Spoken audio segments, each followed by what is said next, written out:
This is a rescue that occurred on the river George V Bridge. The police officer here had very bravely gone in to get this drunk man. Hang on.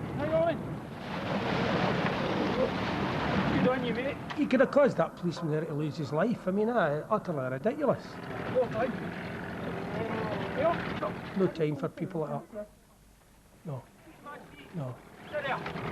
Right, okay. George Parsonage has been patrolling the River Clyde for nearly 50 years. He's saved hundreds from drowning, but draws his inspiration from the hardest part of the job, recovering the bodies of those who die in the water. It's only because you see the dead bodies and the horrible things that it makes you so determined that you're either going to save someone that's in trouble, you know, so that they don't drown, or do the prevention work to stop them getting into any trouble. Dozens of people have fallen to their death off this structure. George is campaigning to get it removed. If you fall off the ledge, there's not much to hang on to, is there? If you do go under the water, you very quickly lose your sense of any direction. You could be swimming in the wrong way. Rowing has long been popular on the Clyde, and there are 3 clubs near George's riverside base just off Glasgow Green. More often than not, he's on hand to help out when disaster looms.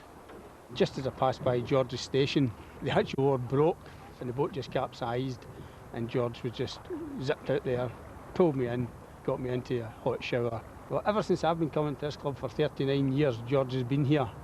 It's difficult actually to imagine the river without him on it, and even people think twice about going out when conditions are bad, because they know if they get away with it going out from their own club, George at the end of the day will catch them and either report them or put them off the river.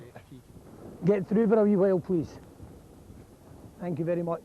But it's not just about helping people out of the water. George is also concerned about fencing around the riverbank, raw sewage in the water, the conditions of ladders on the quay walls, and recovering evidence of a possible mugging. Another big worry is the number of lifebelts thrown from the riverbank on Saturday nights. Taking 300-400 of these out a year, and that's the ones we retrieved. If a vandal went across this bridge today and threw these 2 lifebelts in, then they read in the papers that some youngster had fallen in here, and a man goes to rescue him, and the man runs for a lifebelt, and there's no lifebelts there, and the youngster drowns. That vandal's got to live with that. That message hasn't hit home yet, but George remains unswayed in his optimism. Maybe within the next day, they'll be back up in the empty stances, and they might save a life, and they might stop me having to be called out. I want to be redundant.